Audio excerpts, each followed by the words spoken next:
தற்போதைய அண்மை தகவலாக பார்ப்பது திருநெல்வேலி மாவட்டம் சேரன் மகாதேவியில் 10ஆம் வகுப்பு மாணவி பாலியல் தொல்லைக்கு உள்ளாகி இருக்கிறார். அண்மை தகவலாக பார்க்கிறோம். 10ஆம் வகுப்பு மாணவிக்கு பாலியல் தொல்லை அளித்ததாக 60 வயதான முத்துக்குமார் மீது குற்றச்சாட்டு முன்வைக்கப்பட்டிருக்கிறது. மாணவிக்கு பாலியல் தொல்லை அளித்தது குறித்து மாணவியின் தாய் சேரன் மகாதேவி அனைத்து மகளிர் காவல் நிலையத்தில் புகார் அளித்திருக்கிறார். பள்ளி மாணவிக்கு பாலியல் தொல்லை அளித்த புகாரில் 60 வயதான முத்துக்குமார் மீது போக்சோ சட்டத்தின் கீழ் வழக்கு பதிவானது செய்யப்பட்டிருக்கிறது. அண்மை தகவலாக பார்க்கிறோம். பள்ளி மாணவிக்கு பாலியல் தொல்லை அளித்த புகாரில் கைது செய்யப்பட்ட முத்துக்குமார் தற்போது சிறையில் அடைக்கப்பட்டிருக்கிறார். அண்மை தகவலாக பார்க்கிறோம். நாளுக்கு நாள் அதிகரித்து வரும் பாலியல் தொல்லையில் தற்போது திருநெல்வேலி மாவட்டம் சேரன் மகாதேவியில் 10ஆம் வகுப்பு மாணவிக்கு பாலியல் தொல்லை கொடுத்திருக்கிறார் ஒரு வயதான முதியவர். 60 வயதான முத்துக்குமார் என்பவர் தற்போது கைது செய்யப்பட்டு சிறையில் அடைக்கப்பட்டிருக்கிறார்.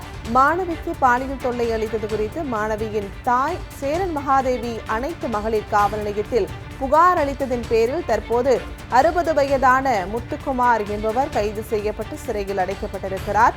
அண்மை தகவலாக பார்த்து வருகிறோம். 60 வயதான முத்துக்குமார் போக்சோ சட்டத்தின் கீழ் வழக்கு பதிவு செய்யப்பட்டு தற்போது சிறையில் அடைக்கப்பட்டிருக்கிறார். அண்மை தகவலாக பார்த்து வருகிறோம்.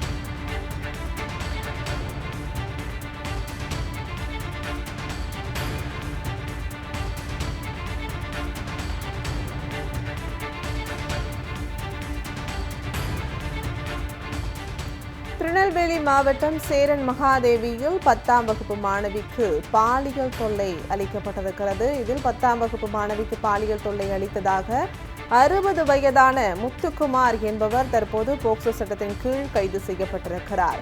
பள்ளி மாணவிக்கு பாலியல் தொல்லை அளித்த புகாரில் கைது செய்யப்பட்ட முத்துக்குமார் தற்போது சிறையில் அடைக்கப்பட்டிருக்கிறார். ஏற்கனவே திருநெல்வேலி மாவட்டம் மணி மூர்த்தீஸ்வரர் என்ற பகுதியைச் சேர்ந்த சிறுமியை பாலியல் வன்கொடுமை செய்த பெயிண்டரும் கைது செய்யப்பட்டிருக்கிறார். திருநெல்வேலியில் ஒரே நாளில் 2 பாலியல் வன்கொடுமை சம்பவங்கள் அரங்கேறி இருப்பது பொதுமக்களிடையே அதிர்ச்சியையும் ஏற்படுத்தியிருக்கிறது. அண்மை தகவலாக பார்ப்பது திருநெல்வேலி மாவட்டம் சேரன் மகாதேவியில் 10ஆம் வகுப்பு மாணவி பாலியல் தொல்லைக்கு ஆளாகியிருக்கிறார். அவரது தாயார் அளித்த புகாரின் பேரில் 60 வயதான முத்துக்குமார் என்பவர் போக்சோ சட்டத்தின் கீழ் கைது செய்யப்பட்டு தற்போது சிறையில் அடைக்கப்பட்டிருக்கிறார். திருநெல்வேலியில் மட்டுமே இன்று ஒரே நாளில் 2 பாலியல் வன்கொடுமை சம்பவங்கள் அரங்கேறி இருக்கிறது. இது பொதுமக்களிடையே அதிர்ச்சியையும் ஏற்படுத்தியிருக்கிறது. அண்மை தகவலாக பார்த்து வருகிறோம்.